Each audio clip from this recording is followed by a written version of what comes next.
سلام بر شما. برنامه خبری تحلیلی پیام نیوز است.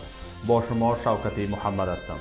اینک سرخط خبرهایی که پیشکش شما می‌گردد. سلفی کدوگی و پرمیده کارتوشکگی. سفرهای امام علی رحمان به مناطق کمرنگتر می‌شوند.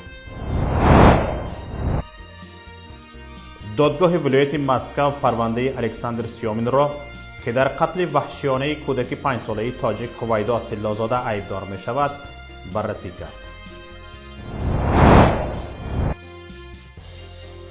دختر خردی پرزیدنت پیشین قزاقستان قصر امک آقاخان را در شویتزاریا خریداری کرد. سفرهای رئیس جمهور به مناطق کشور و شیوه پیشواز و گسیل او سال تا سال کمرنگتر، بی ارزشتر و خنده آورتر می شوند و به یک مضحکه ارزانه تبدیل می گردند. تا حد بی ارزش که هیچ رسانه بجز دفتر مطبوعاتی رئیس جمهور و اگنتی ملی اطلاعاتی خاور و تلویزیون های دولتی به خود اجازه نمیدهند از این مضحکه حرف بزنند. فانتزی دستاندارکاران این سفر هم دیگر قابلیت ایجاد سناریوی نو را ندارد و همه سفرهای رحمان یک رنگ و یک بو دارند. 5-6 سال قبل ضمن سفر رئیس جمهور به مناطق مردم شاهدی به فعالیت آغاز کردن کارخانه چه خرد و چه میانه می شدند. هرچند نمی شود بیشتری آنها را بر روی خط دستاوردها نوشت، اما به هر حال صاحبکاران کوشش سرمایه گذاری در اقتصاد وطنی را داشتند. حالا روی خط دستاوردها کاملا به میوه و سبزوات و چکن و آرزوق محدود شده است. در هر سفرش امام علی رحمان در نمایشگاه دستاوردهای ساکنان ناحیه شرکت میکند و روی خط این دستاوردها از قبل به همه معلوم است. کارتوشکا و پیاز، چکن و گلدوزی، آش و پلو و بریده و نان و آرزوق و نهایت کدو. همین دستاوردهای سبزواتی هم روز تا روز مسخره آمیزتر می شوند. در ماه می که در هیچ کجای تاجیکستان تربوز و خربوزه نپخته است، در دنغره پرمیده تربوزی ساخته بودند. اکنون در مسچاک کارتوشکا هم به پرمیده تبدیل یافت. به فانتزی مقامات می شود عنعنه نو پیدا شده تقدیم صورت به رئیس جمهور را همراه کرد. بعد آنکه بار اول به او صورت مادرش را تقدیم کردند و به او پسند آمد، در همه ناحیه ها از این اقدام نجیب پیروی می کنند. جالبتر از این همه سلفی های امام علی رحمان با کدو و پیاز، آلو بالو و پمیدار، بادرنگ و خربوزه است.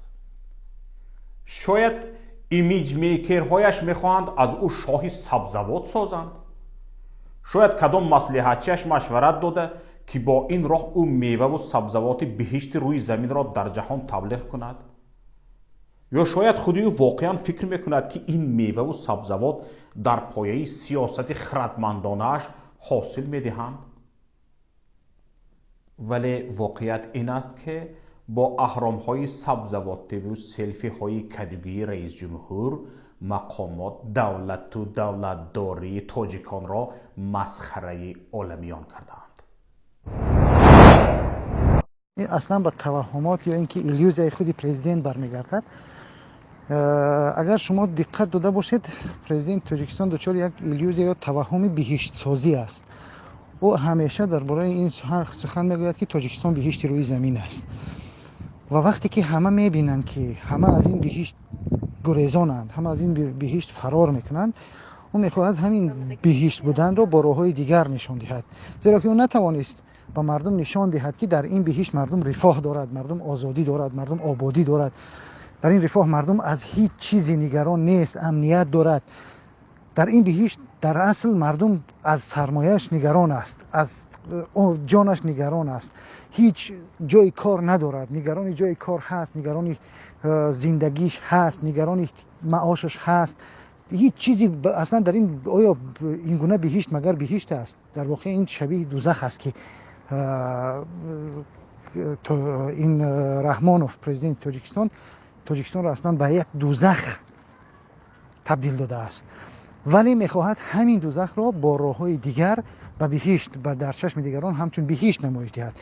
و اون روایت های بعضی درست و نادرسته که درباره بعضی سبزوات یا اینکه دیگر چیزها شنیده است که مثلا کدو میوه بهشت است و نمیدونم خربوزه میوه بهشت است و این وای، میخواهد با اعلان کردن این ایده ها و این درباره این سبزوات ها عیناً انا همون کمبود را جبران کند و همون این در واقع مشکلی کسی دیگر نیست، مشکلی روانی خود پرزیدنت است، زیرا که دچار این توهمی بهشت سازی گشته است و با این راه میخواهد بهشت بودن تاجیکستان را به دیگران نمایش دهد که متاسفانه در این هم موفق نخواهد بود. و این عمل بیشتر چی را میماند؟ این عمل پرزیدنت در واقع ما رو به یادی اون قصه میاندازد که وقتی که میگویند خر گرگ را میبیند چشمانش را با گوشهایش میپوشاند و گویا که گرگ وجود ندارد و در اینجا عین همین عمل را انجام میدهد پرزیدنت تاجیکستان. چشمانش را میخواهد پوشاند، یعنی که مشکلات وجود ندارند و اینجا واقعا بهشت است و چون خودش در ناز و نعمت غرق است با خانواده‌اش و دیگر مشکلی هیچ یک از مهاجری بیچاره و از مردمی کمبغلی بیچاره را نمیبیند، میخواهد اونها را نبیند و چشمانش را میپوشاند، عیناً مثل همونه که این مشکلات گویا وجود ندارند و این توهم در واقع مشکل خود پرزیدنت است، توهم بهشت سازی که چند است دامنگیر ملت تاجیک شده است متاسفانه. یکی دیگر از جنبه‌های سفر رئیس جمهوری تاجیکستان به استفاده دادن انشاءات است که در عرفه سفرش در هر ناحیه لنته‌بندی می شود تا رحمان با قیچیش آن را مورد بهره برداری قرار دهد. دایره این لنته ها هم تا رفتر تنگتر می شود. حال رئیس جمهور پوست را قفس کرده در افتتاحی سرتراشخانه ها هم که در رسانه های دولتی کاشانه حسن معرفی می شود اشتراک می کند. چی کند آخر؟ دیگر دستاوردی نیست؟ قبلا مقامات صاحبکاران و شرکت ها را مجبور می کردند برای تشریف رئیس جمهور انشاءات بنیاد کنند. حالا شرکت هایی که توان حتی نصب یک دستگاه را داشته باشند یا صاحبکاری که توان خواهش بنیاد انشاءات را دارند بسیار کم باقی مانده‌اند. به مقامات هم در اکثر ناحیه ها میسر نمی شود چنین شرکت یا صاحبکاری را پیدا کنند. اگر پیدا هم کردند آنها با سرسختی انکار میکنند. اکثر انشاءات با جمع کردن مبلغ از دهها صاحبکار و صدها دکاندار بنیاد می شوند.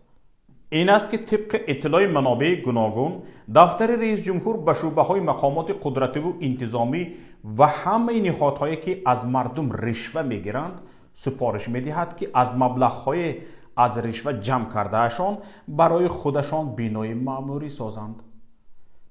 همان چند افتتاحی بناهای نوی وزارت کارهای داخلی، کمیته دولتی امنیتی ملی یا پروکراتور را در منطقه ها می بینید از همین حساب است.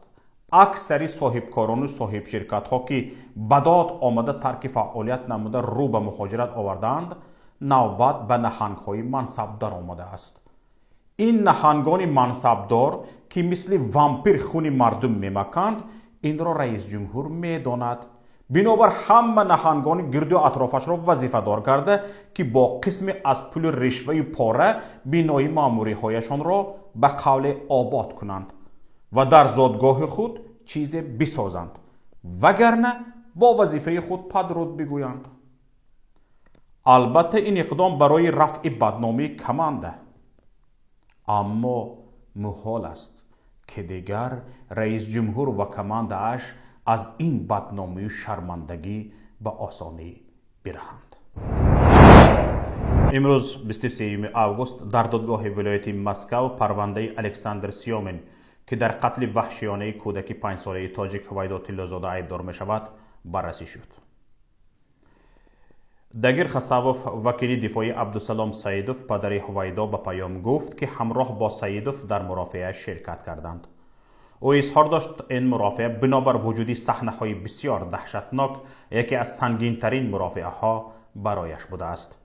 شرح بیشتر را از رفت مرافعه از وکیل دفاع دگیر خصوف میشنویم. Сегодня прошел, в понедельник будет продолжение. Сегодня рассматривался, как я говорил, вопрос продления нахождения в психиатрической больнице Семина. Сейчас в понедельник мы выслушаем решение Московского областного суда, на какой срок они примут решение содержать его в психиатрической больнице, чтобы он мог в последующем отвечать на вопросы суда, прокурора, там он должен сидеть ежедневно и отвечать на вопросы. Пока не утверждает, он это не в состоянии находится. Поэтому сейчас в этом суде, вот сегодняшнем и понедельника, решается только вопрос, на какой срок его держать в психиатрической больнице. Понимаете, да? А после этого, вот дальше что будет? Дальше по процедуре, по закону я расскажу, как в жизни будет, никто не знает. Согласно Уголовно-процессуального кодекса, любой момент, когда он придет в себя и способен будет отвечать на вопросы, сейчас врачи определяют его состояние как реактивное, вот такой термин, реактивное состояние, когда человек практически невменяемый, не может осознать суть вопроса, не может ответить. Поэтому его невозможно допросить и в суде держать. Этот приговор будет отменен, если в таком положении его привезут, посадят в клетку больного, что толку-то. Поэтому его врачи приводят в порядок. Как только врачи сообщат, они обязаны, как только он придет в себя, сообщить следствию или суд отменяет свое решение. Вот это следователь пока прекратил уголовное дело, то есть он расследовал, закончил, вину, они считают, доказано, подписал у прокурора, но его не отправляет в суд, пока он не вылечится. Вылечился, сразу он возобновляет уголовное дело и отправляет в суд. Вот тогда начнется вопрос вины, чем доказано, допросы, опросы, будем предъявлять иски и так далее. Пока рано. Вот такая стадия. قبلا عزت امان رهبری دیدبان حقوق مهاجران در روسیه نیز گفته بود عکس و نوارهایی را از جریان تفتیشات دیده است که بسیار دهشتناک و اذیت کننده بودند. بختاور جمعه‌زاده حامی حقوق انسان در روسیه نیز به پیام گفت خیلی تأسف آور است که مقامات قضایی کوشش میکنند یک کودک آزار بدون جزا ماند. پدری هویدا طلب کرده است قاتل دخترش به حبس ابد محکوم شود. هویدا طلازاده 1 سال و 1 ماه قبل روز 22 ایول سال 2018 از دست کودک آزار روس الکساندر سیامین به قتل رسیده بود. سیامین هویدا را از میدانچه بازی نزد خانه‌شان در شهر سرپوخاوی ولایت مسکو دزدید و جسد او روز دیگر پس از جستجوی زیاد در نزدیکی راه آهن پیدا گردید. اکنون همکارمان صفیه چند خبر و رویدادهای دیگر را برایتان گزارش می‌دهد. نعمتالله حکمت‌الله وزیر رشد اقتصاد و بازرگانی تاجیکستان روز گذشته در دوشنبه با هادی سلیمانپور دبیر کل سازمان همکاری اقتصادی دیدار کرد. طور دفتر مطبوعاتی وزارت رشد اقتصاد و سودای تاجیکستان خبر می‌دهد در ملاقات وضعیت کنونی و دورنمای همکاری تاجیکستان و کشورهای عضو سازمان همکاری اقتصادی در زمینه‌های بازرگانی، سرمایه‌گذاری، انرژی، ترابری و ارتباط، صنایع، کشاورزی، حفظ محیط زیست و گردشگری بررسی گردید. طرف‌ها در پایان ملاقات بر رشد این وعده همکاری ابراز باور کردند. دینار قلیبایeva دختر خردی پرزیدنت پیشین قزاقستان قصر امک آقاخان را در شویتساریا با مبلغ 62 میلیون فرانک شویتساری خریده است. این قصر را در عصر 17 ساختند. در این باره مجله شویتساری بیلان روز 21 آگوست خبر داد. قصر با نام بلریف در منطقه ژنو جایگیر بوده به فهرست ثروت‌های ملی شویتساریا شامل است. محرر مجله خبر را همچون مطلب نشر کرد که از منابع مخفی به دست آمده است. در خبر مجله شویتساری گفته می شود قصر بلریف را سال 1997 پدراندر برادران سرساک شاهزاده صدرالدین آقاخان تقدیم کرد که خود به فرزند بود. صدرالدین آقاخان سال 2003 در سن 70 سالگی درگذشت. بیلان می نویسد قصر بلریف را 3 سال پیش با ارزش 120 میلیون فرانک شویتساری به فروش گذاشتند و نهایت چند روز پیش از جانب دختر پرزیدنت سابق قزاقستان نورسولتان نظربایف با نرخ 62 میلیون فرانک خریده شد. هنوز خود دینار قلیبایeva و یا نماینده رسمی او به این خبر واکنش نکرده است. маҷаллаи The Wall Street Journal бо такя ба манобеи худ хабар дод ки ҳукумати Доналд Трамп президенти иёлоти муттаҳидаи амрико бо афроди наздик ба президенти Венесуэла Николас Мадуро бо ҳадафи ташкили шароити аз қудрат рафтани Мадуро ва баргузории интихоботи президентӣ дар он кишвар гуфтугӯи пинҳонӣ дорад. طبق منبع دیوسدادو کابلو راهبری انجمن کنستیتوسیونی ونزوئلا که در گذشته رئیس پارلمان این کشور بود و اخیراً شامل تحریم‌های ایالات متحده آمریکا شد با حکومت ترامپ گفتگو دارد. هدف این گفتگوها حل بحران سیاسی کشور با راه آسایش‌تر عنوان شده است. مکالمه دو کشور در مرحله ابتدایی قرار دارد. کابلو و دیگر شرکت‌داران ونزوئلی شامل گفتگوها هوسمند هستند که برای باقی ماندن در کشورشان کفالت آمریکایی و جامعه جهانی را داشته باشند و امنیتشان تأمین گردد. این کفالت را حکومتی که در ونزوئلا در نتیجه گفتگوی صلح‌آمیز سر قدرت می‌آید باید اعتراف کند. بار نخست درباره گفتگوها با نزدیکان مادورو روز سه‌شنبه خود پرزیدنت ایالات متحده آمریکا دونالد ترامپ خبر داد. دیرتر نیکولاس مادورو هم این خبر را تصدیق کرد. نسبت ورزشکار ازبک نورسултон روزیبایف با عیب انگیختن بدبینی نژادی، قومی، ملی، دینی و یا منطقوی وزارت کارهای داخلی قرقیزستان پرونده باز کرد. طبق گزارش وزارت، روزیبایف در مسابقه ورزشی شهر قرسوی قرقیزستان روز 18 آگوست شرکت نموده از رقیب قرقیزستانی‌اش شکست خورد. بعدتر این ورزشکار در صفحه اینستاگرام نواری تحقیرآمیز را نشر کرد. مقامات قرقیزستان گفتند که روزیبایف عین حال در ازبکستان است و تفتیشات بر اساس کنونسیای مینسک پیش برده می شود. روزیبایف نواری پیشین را پاک کرد و در یک نواری نوی خود گفت نخست داور پرچم ما را به زمین افکند و دشنام و تیلدهی شروع کرد. و چه حق دارد که پرچم ما را پرتاید، ما را دشنام کند. یک گروهی آدمان تلاش کردند که مرا بزنند. آنها نسبت مهمانان چنین رفتار کردند. با همین برنامه امروزی پیام نیوز به نهایت خود رسید. امیدواریم برنامه‌های رادیویی ما و مطلب‌های ما را پیگیری می‌کنید. هر که آماده همکاری با ماست و یا شاهد حادثه و رویدادی می‌شود، لطفاً به رقمی که در نوار می‌بینید زود تماس بگیرید. در حالتی به ما رسانیدن معلومات مهم مخفی نگاه داشتن حیثیت شما کفالت داده می‌شود. در حفظ الله بمانید. خیر تا هفته دیگر.